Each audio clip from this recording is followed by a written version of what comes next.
여러분, 나비 효과란 말을 들어보신 적이 있을 것입니다. 이 나비 효과라는 건 다음과 같은데요.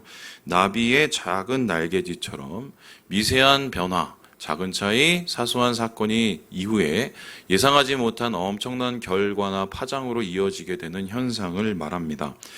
일종의 뭐랄까요? 이 도미노처럼 작은 행동이 큰 결과를 나타내는 일종의 혼돈 이론이라고 할 수 있는데요. 이 개념은 사실 이 기상학자로부터 시작이 된 것입니다. 이 나비 효과를 주창한 최초의 사람은 바로 에드워드 노턴 로렌즈라는 다음 이분인데요. 이분은 매사추세츠 공과대학의 수학자이자 기상학자였습니다. 그런데 이분이 1972년에 미국 과학진흥협회에서 강연을 의뢰받습니다. 어떤 것을 가지고 강연을 할까 고민을 하다가 이 주변에 있는 이 동료 기상학자에게 아이디어를 하나 얻습니다. 그것이 뭐냐면 논문 제목이 되었는데요. 브라질에서 나비가 날개짓을 하면 텍사스에서 토네이도가 일어날까? 그러니까 브라질은 가장 먼 곳이에요. 텍사스에서. 그리고 그 날개짓은 가장 작은 움직임입니다. 그러니까 우리하고 가장 먼 곳에서 가장 작은 행동이 하나 있는데 그것이 어떤 영향을 우리에게 줄까? 이에 대한 고민과 결과였어요. 실제로 로렌즈는 이전에 날씨를 예측할 수 있는 이 수학 모델, 일종의 공식 같은 거를 찾았는데요. 컴퓨터를 통해서 시뮬레이션을 돌립니다. 그리고 설정값을 넣고 대기 순환 경로를 이렇게 맞추거나 그래프로 이렇게 산출하는 방식이었습니다. 그런데 그 후에 그가 소기에 목적을 달성해서 어느 정도의 확실한 공식을 만들었어요. 근데 그 공식에 저기 보이시는 저 보세요. 저 값을 넣어봤어요. 맨 처음엔 0.506127이라는 최초 설정 값을 넣었더니 대기 흐름이 저렇게 움직이려는 것이 나왔습니다. 그런데 그 후에 0.556 그러니까 0.000127 매우 극소한 차이죠. 이 극소한 차이의 설정값을 다시 집어넣었더니 보세요. 저 빨간 선이 보세요. 전혀 다른 방향으로 이 날씨와 공기가 움직이게 된다는 것을 발견하게 된 것입니다. 그래서요, 한마디로 우리의 이 오늘의 작은 행동, 우리의 보이는 미세한 변화가 장차 어떤 일을 일으킬지 모른다는 이러한 개념으로 발전하게 되었고요. 이 이론은 기상학에서 넘어서서 경제학이나 사회학 같은 인문학에도 영향을 미치게 됩니다. 쉽게 설명하면 내가 오늘 어떻게 행동하냐에 따라서 내일이 많이 달라질 수도 있다는 것입니다. 우리가 살펴볼 오늘 본문 역시 이 나비 효과의 그림이 있습니다. 바로 이 그림인데요. 이 본문에는요. 유대왕 히스기야가 등장을 합니다. 근데 이 히스기야는 한마디로 하나님의 선한 왕이었어요. 근데 어느 날 이 사람에게 바벨론 사신이 찾아옵니다. 왜 찾아왔느냐? 표면적인 이유는 그가 병에서 나아서 그걸 축하해 주기로 온 거예요. 1500km를 걸어서 여기까지 왔으니 얼마나 기뻤겠습니까? 그래서 히스기야가 마음을 다해서 환대를 해줍니다. 그런데 이 환대가 좀 지나쳤는데요. 그냥 잘 먹이고 잘 재우고 잘 보내면 갈 때 선물 하나 주고 보내면 될 것을 이 사람을 데리고 궁중을 다 휘젓고 돌아다니면서 좋은 거, 보물, 값진 거 다 구경을 시켜줍니다.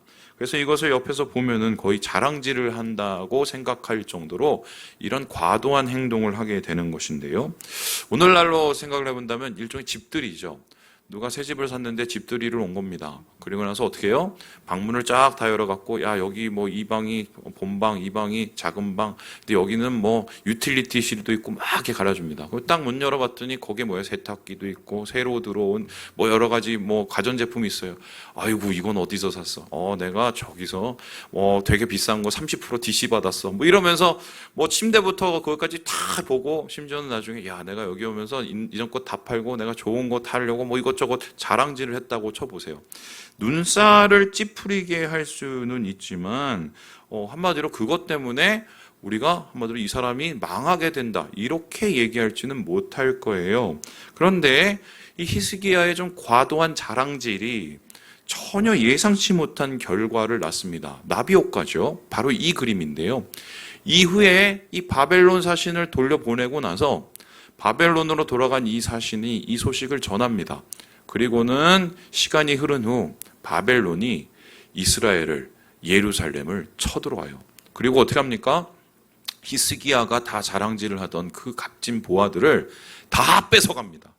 그리고 예루살렘 성이 다 망하고 멸망돼서 심지어 예루살렘에 있던 모든 유대 민족까지 바벨론으로 노예로 끌려가는 비참한 결과를 빚게 되었다는 것입니다. 그래서 많은 사람들이 이 말씀을 묵상하면서 제일 먼저 드는 생각이 뭐냐면, 까불면 안 되는구나. 까불면 함부로 자랑질하면 안 되겠구나. 이렇게 생각을 하고 이 말씀을 넘길 수가 있습니다. 그런데 과연 하나님께서 오늘 이 말씀을 우리에게 전하신 이유가 너 까불지 마, 너 자랑질하지 마, 이렇게 경고하시려고 우리에게 전하신 것일까? 말씀을 한 번씩 잘 살펴보면 이상한 빈틈들이 있어요. 근데 그 빈틈을 살펴보면 이런 질문이 나와요. 굳이 이렇게까지? 그 질문들을 비좁아 보면서 하나하나 더 살펴보기 시작하면 이 질문이 꼬리에 꼬리를 물고 나타나게 되는데요. 오늘 저는 여러분과 함께 이 꼬리에 꼬리를 무는 질문을 쫓아가 볼 생각입니다. 그리고는 근본적으로 이 본문이 우리에게 이야기하고 있는 이야기가 너 까불지 마인지 아니면 다른 문제인지를 살펴보려고 하고요. 그 질문에 대한 성경적인 대답이 무엇인지를 우리 여러분과 함께 탐구해 보려고 해요. 자, 그러면 본문에 나타난 이상한 빈틈, 꼬리에 꼬리를 무는 질문은 무엇일까? 첫 번째는 다음과 같습니다. 우리 같이 한번 읽어보도록 하지요. 시작! 히스기야는 왜 넘치게 자랑했을까? 히스기야가 그래도 너무했다. 이거 넘치게 자랑한 거 잘못한 거 아니야? 왜 그토록 자랑질을 심하게 했을까? 그럼 어떤 자랑을 했을까요? 우리 함께 2절을 다시 한번 읽어보도록 하겠습니다. 시작! 히스기야가 사자들로 말미암아 기뻐하여 그들에게 보물찾고 곧 은금과 향료와 보배로운 기름과 모든 무기고에 있는 것을 다 보여주었으니 히스기야가 궁중의 소유와 전 국내의 소유를 보이지 아니한 것이 없는지라. 좀 심하게 했어요. 먹이고 재우고 보내면 될 곳을 이렇게 과하게 할 필요가 있었을까? 물론 남자는 누구나 허세가 있습니다. 허세가 없는 남자를 이때까지 제가 본 적이 없어요. 여러분 주위에 그런 분이 계시면 속으로 허세를 부린다고 보시면 됩니다. 남자는 기본적으로 허세가 깔려 있어요. 그런데 히스기야의 자랑질 좀 심한 허세이긴 했습니다. 어느 정도 실수를 인정할 수밖에 없어요. 하지만 그 실수가 이렇게 치명적인 결과를 가져올 만한 것인가라고 물어봤을 때 우리는 그것이 의아해집니다. 그런데 사실은요, 성경을 찾아보면은 히스기야보다 훨씬 더 자랑질을 심하게 한 허세를 많이 한 사람이 등장합니다. 그 사람은 심지어 남자가 아니라 여자였어요. 우리 함께 사사기 말씀을 같이 한번 읽어보도록 하지요. 시작! 이스라엘에는 마을 사람들이 그쳤으니 나 드보라가 일어나 이스라엘의 어머니가 되기까지 그쳤도다. 이 말은 드보라, 그러니까 여선지자인 드보라가 한 이야기입니다. 이 드보라는 여러분 아시는 것처럼 이 하솔랑 야빈의 손에서 이스라엘을 구해낸 하나님의 전사이죠. 근데 그가 이 전쟁을 이기고 나서 이렇게 말을 합니다. 드보라 같은 사람이 없다. 이거를 새 번역에서 이렇게 번역을 하는데 더 아주 잘 와닿아요. 나 드보라가 일어나기까지, 이스라엘의 어머니인 내가 일어나기까지는 이스라엘에서 용사가 없었도다. 이렇게 얘기합니다. 한마디로 요즘 말로 표현하면 내가 제일 잘 나가. 나밖에 없어. 이렇게 이야기를 하고 있는 겁니다. 모든 남자들이 침묵하고 있을 때 홀로 서서 나라를 구했으니 이 정도의 허세는 부리면 당연한 거 아닌가 이렇게 생각할 수 있는데, 그런데 솔직히 비교를 해보면 여러분 생각을 해보세요. 드보라 허세가 더 심해요? 아니면은 히스기야의 허세가 더 심해요? 드보라가 훨씬 심해져. 히스기야는 나밖에 없어. 내가 제일 잘 나가는 안 했어요. 그냥 나 이런 거 있고 이런 거 있고 이런 거 있어. 나 저번에 이거 샀잖아. 이런 거 한 거예요. 근데 이거를 가지고 드보라는 이 자랑질 때문에 하나님의 질책이나 징벌을 받지를 않았어요. 반면에 히스기야는 이것 때문에 거의 망할 꼴이 되었거든요. 오히려 드보라는 백성들에게 높임을 받고 존경을 받았지만 히스기야는 하나님의 심기를 건드렸던 거예요. 그러면 단순히 자랑질을 한 그거 말고 허세를 부린 거 그거 말고 히스기야의 뭔가가 하나님의 마음을 이렇게 움찔하게 만든 건데요. 그러면 하나님이 히스기야의 행동을 심각하게 보셨던 이유는 무엇일까?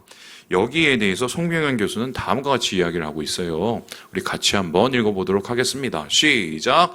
히스기야는 강대국 바벨론이 동쪽에서 아시리아를 공격하고 이집트와 가나안 국가들이 서쪽에서 아시리아를 압박하면 충분히 승산 있는 싸움이라고 생각했다. 그는 아시리아가 존재하지 않는 미래를 상상하며 일종의 투자를 한 것이다. 그러나 문제는 히스기야가 먼저 이스라엘의 왕이신 하나님께 물었어야 했다는 것이다.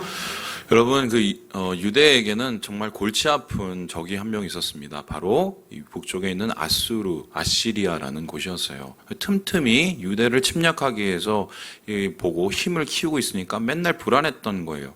우리로 따지자면 북한일 수도 있고 남쪽에 있는 일본일 수도 있고 저쪽에 서쪽에 있는 중국일 수도 있습니다.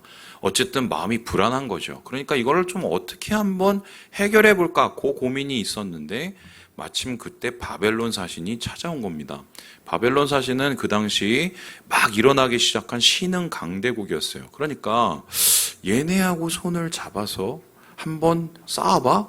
그래서 얘네는 동쪽에서 치고 그리고 우리하고 가까운 애굽, 이집트는 서쪽에서 우리를 도와주면 아수르로부터 우리가 좀 해방이 되겠네. 요런 계산을 순식간에 하게 된 겁니다. 그래서 사신에게 막 이런 자랑질을 한 게 일종의 허세가 아니라 정치 행위였어요. 야, 우리가 이 정도는 갖고 있거든.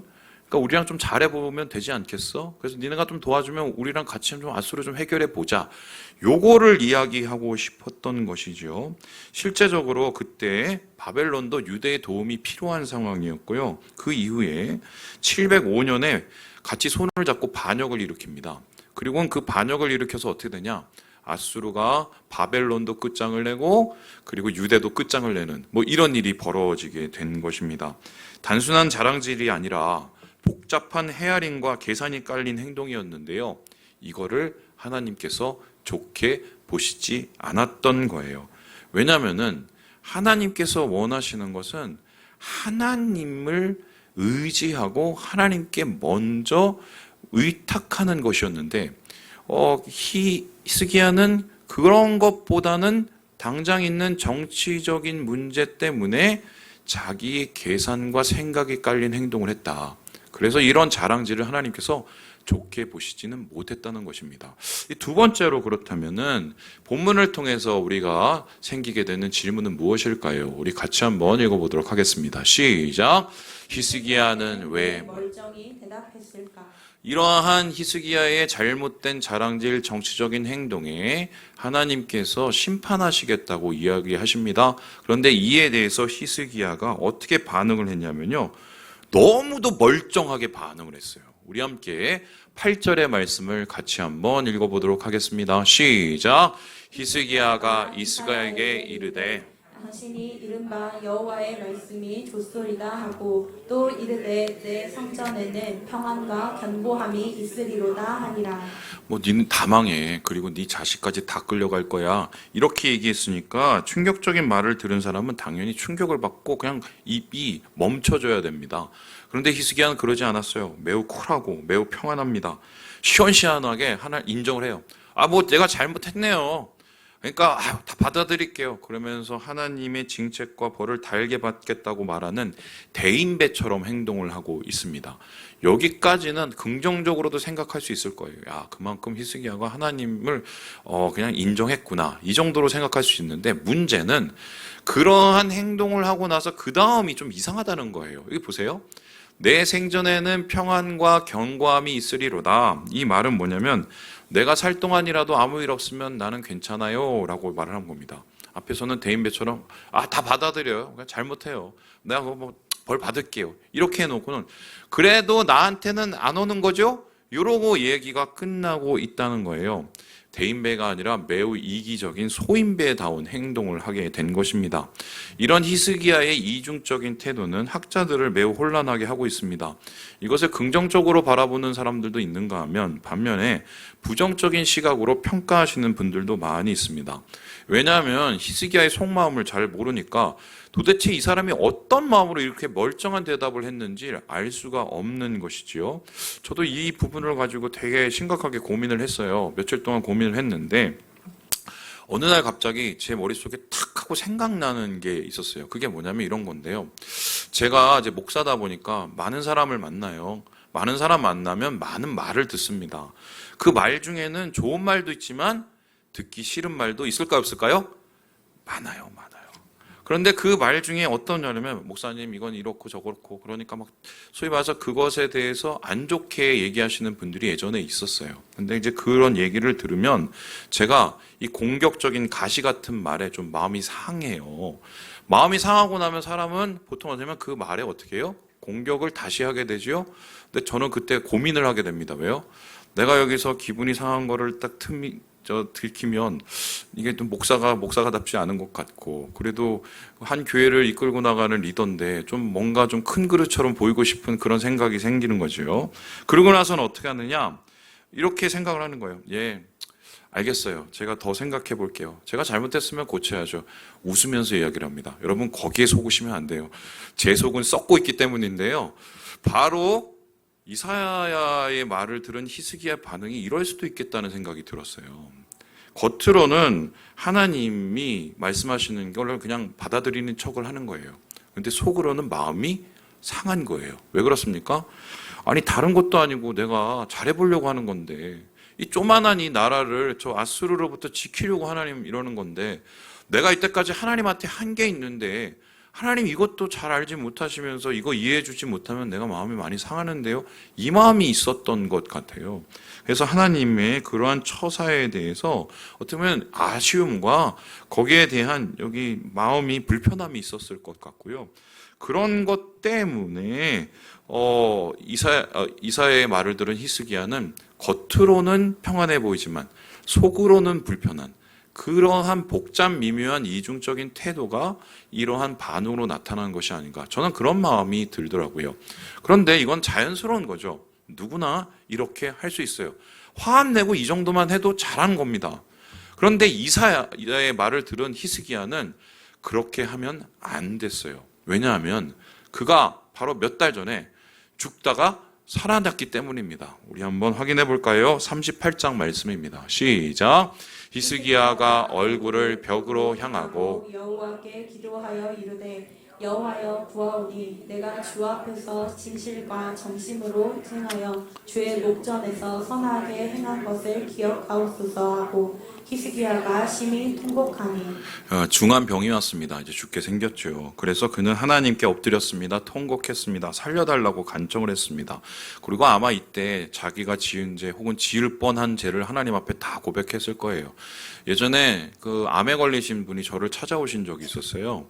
아마 그 암이 4기가 돼서 힘든 상황이 왔을 것 같은데 저한테 대뜸 보자고 해서 같이 밥을 먹었는데 대뜸 저한테 사과를 하시는 거예요. 근데 그분이 그럴 뿐이 아니었거든요. 그래서 왜 그런가 해서 나중에 알아봤더니 그렇게 해서라도 좀 마음이 편해져서 생명이 연장될까 하는 그런 마음 때문에 저에게 찾아오셨더라고요. 아마 히스기야도 그런 마음이 아니었겠어요? 급했기 때문에 방법이 없기 때문에 가장 낮은 모습으로 하나님께 엎드렸습니다. 하나님께서는 히스기야의 기도를 드리고 받으셨어요. 살리셨어요. 그리고 생명을 자그마치 15년이나 연장해 주셨습니다. 왜일까요? 그의 낮은 마음을 사랑했기 때문입니다. 히스기야는 이사야의 예언에 이렇게 반응하는 것이 옳았습니다. 때로는요, 우리가 다 이해하지 못할 때가 있어요. 하나님의 처분, 하나님의 말씀, 하나님이 내게 행하신 어떤 그 일에 대해서 우리가 다 받아들이지 못할 때가 많아요. 그런데 그때 우리는 히스기야처럼 멀쩡한 것처럼 보여도 상한 것 같은 그 마음 때문에 아쉬워할 수 있어요. 하지만 주님이 원하시는 건요, 무릎을 꿇는 거예요. 왜 그렇습니까? 우리의 생각은 한계가 있기 때문입니다. 하나님의 기쁘신 뜻을 헤아릴 수 없기 때문입니다. 그래서 하나님 왜 그러시는지 난 다 이해를 하지 못하지만 지금 하나님이 그렇게 말씀하시니 분명한 뜻이 있을 줄 아니까 하나님 앞에 엎드려집니다. 낮아집니다. 주님 은혜를 주시고 깨닫게 해주시고 제가 알지 못한 것이 있으면 알게 해주시고 제가 돌이킬 게 있으면 돌이키게 해달라고 하나님 앞에 간구하는 것이 옳았어요. 그런데 히스기야는 그 모습을 잃어버렸습니다. 단 몇 개월 만에. 감정이 상한 게 먼저였습니다. 자기 자존심이 먼저였던 거예요. 하나님에 대한 처분, 서운했던 것입니다. 여러분, 사람은요, 화장실 들어갈 때하고 나올 때가 달라져요. 바로 히스기야는 그러한 과정 속에서 이러한 이상한 반응을 하나님 앞에 보였다라고 볼 수 있겠습니다. 그렇다면 마지막으로 오늘 이 히스기야의 행동은 그렇다 치고 하나님의 행동에 대한 질문이 생기는데요. 바로 이것입니다. 우리 같이 한번 읽어보도록 하죠. 시작! 하나님은 왜 과도하게 처분했을까? 히스기야가 자랑질을 한 것도 알겠어요. 정치 행동을 한 것도 알겠어요. 그리고 히스기야가 상에서 하나님 앞에 그런 식으로 행동한 것도 알겠어요. 그래도 하나님께서 그렇게까지 과도하게 처분하실 필요가 있었을까? 실제로 하나님의 처분은 생각보다 훨씬 더 셌습니다. 우리 함께 6절의 말씀을 같이 한번 읽어보도록 합니다. 시작! 보라, 날이 이르리니 내 집에 있는 모든 소유와 내 조상들이 오늘까지 쌓아둔 것이 모두 바벨론으로 옮긴 바 되고 남을 것이 없으리라. 여호와의 말이니라. 있는 거 다 뺏어갑니다. 거기서 끝난 게 아니에요. 자기의 자녀들도 바벨론에 끌려가서 뭘 만듭니까? 환관을 만듭니다. 환관이 뭐예요? 거세당한 남자를 뜻하지요. 여러분, 이러한 하나님의 모습 보시면서 어떤 생각이 든가요? 너무하신 거 아니야? 이렇게까지 하셨어야 됐어? 아무리 잘못했어도 이때껏 하나님께 한 것이 있는데 하나님이 그거 한번 잘못했다고 이런 식으로 되면 누가 하나님 앞에 충성을 다하겠습니까? 그런데요, 그렇게 이해하면은 이 말씀을 절대로 풀어나갈 수가 없어요. 이 말씀을 이해하기 위해서는 열쇠가 필요합니다. 그 열쇠가 뭐냐? 사무엘에게 하셨던 말씀인데요. 사무엘이 이새의 집에 갑니다. 거기서 새롭게 왕을 뽑을 사람을 찾아요. 첫째가 지나가요. 둘째가 지나가요. 하나님 예인가요? 예인가요? 예인가요? 없어요. 그래서 하나님께서 뭐예요?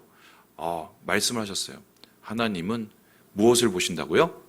중심을 보신다. 그리고는 저기서 양치고 있는 다윗을 끌어다가 왕으로 세웠습니다. 그 초라한 다윗, 보기에 왕이 될 사람이었는데 하나님이 뭘 보아서 왕으로 세우셨습니까? 중심을 보셨기 때문에.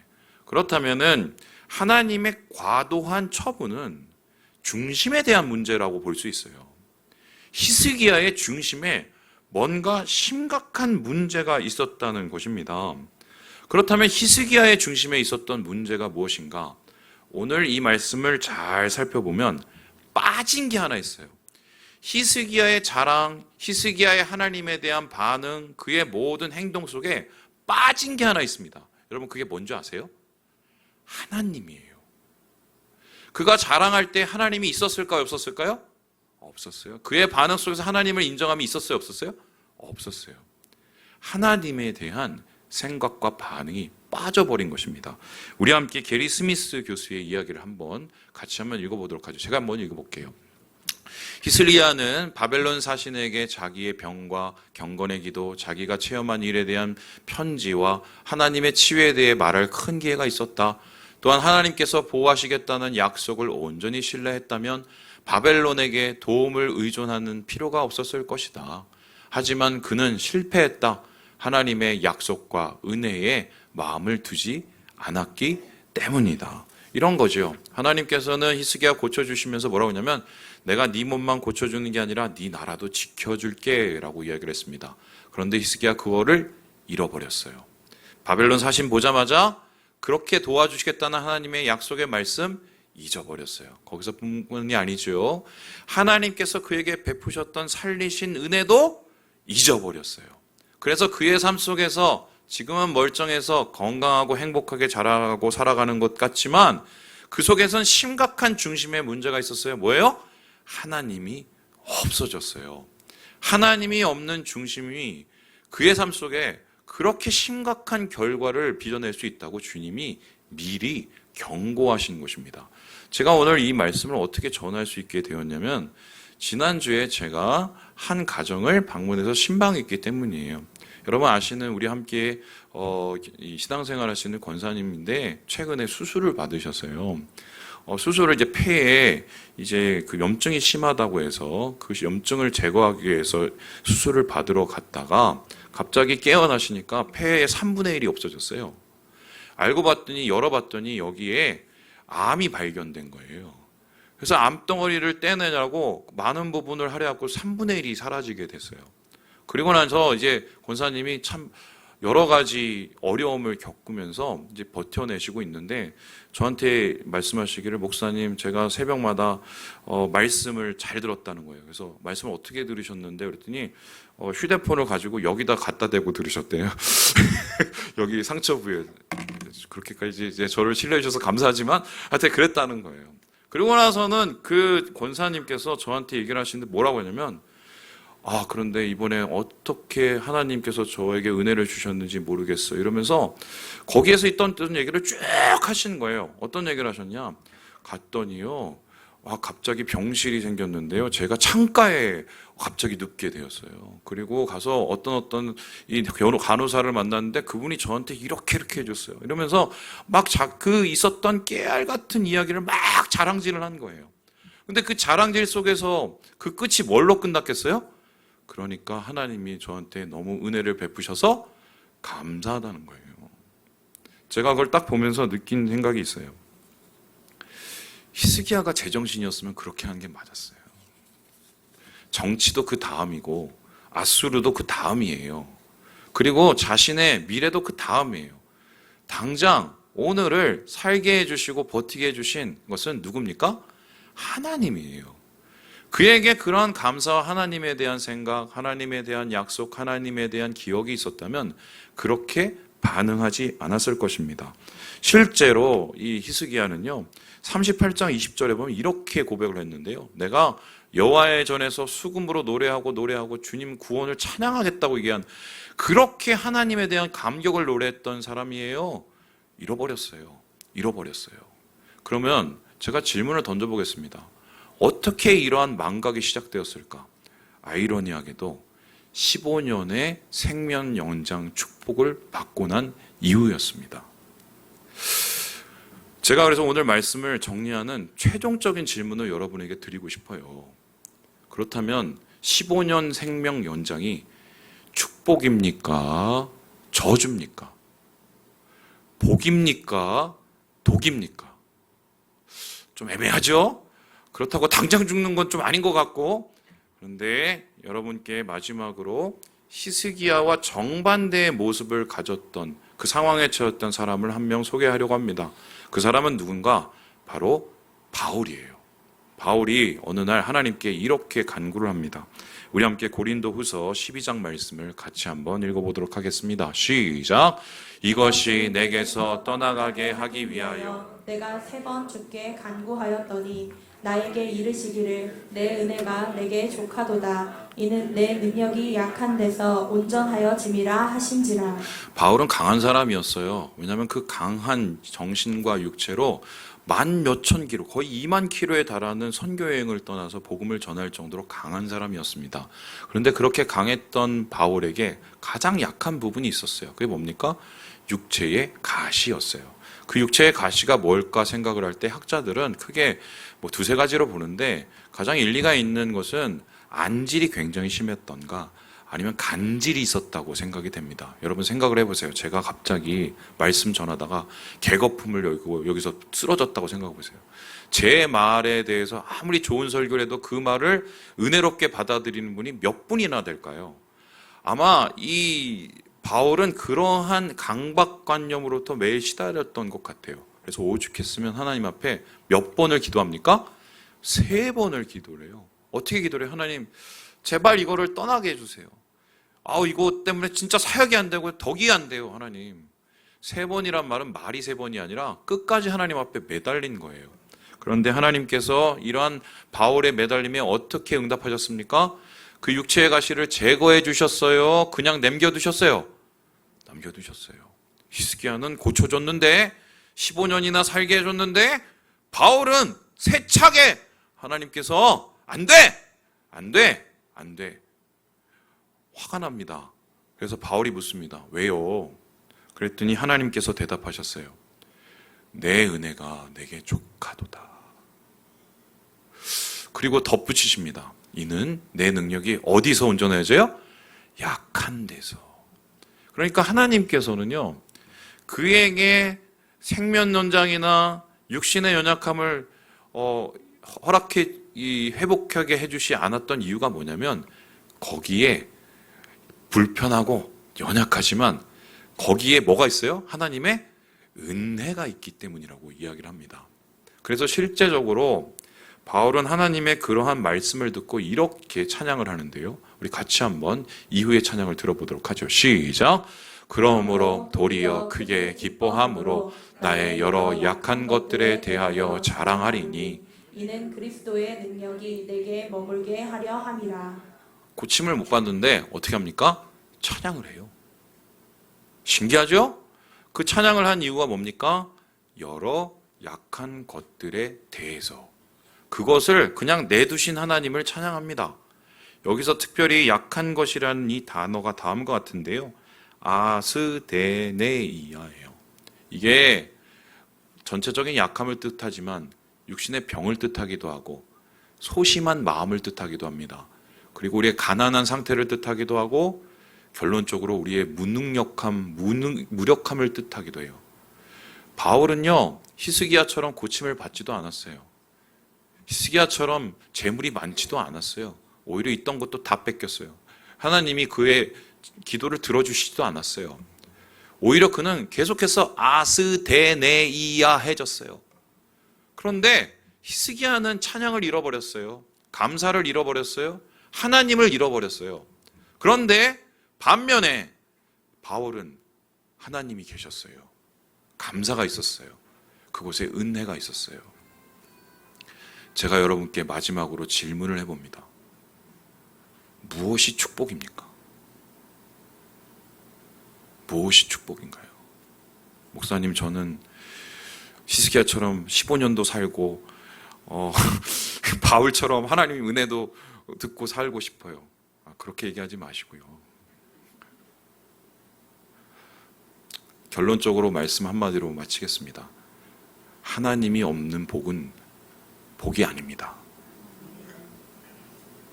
여러분이 어디 가시든 무엇 하시든 어떤 곳에 계시든 거기 하나님 안 계시면 그건 축복이 아니에요. 반면에 여러분이 어느 곳에 계시건 어떤 어려움이 있건 어떤 괴로움 속에서 여러분의 마음이 상하건 그곳에 하나님이 계시면 복이며 은혜입니다. 아스데네이아, 주의 은혜가 머무는 곳이기 때문이에요. 말씀을 마칩니다. 사랑하는 여러분, 본문을 통해 전해지는 진짜 질문, 진짜 복 누리셨으면 좋겠어요. 그 복으로 한 주를 살아가시는 은혜로운 3일 가족 되시길 주님의 이름으로 축원합니다. 기도하겠습니다.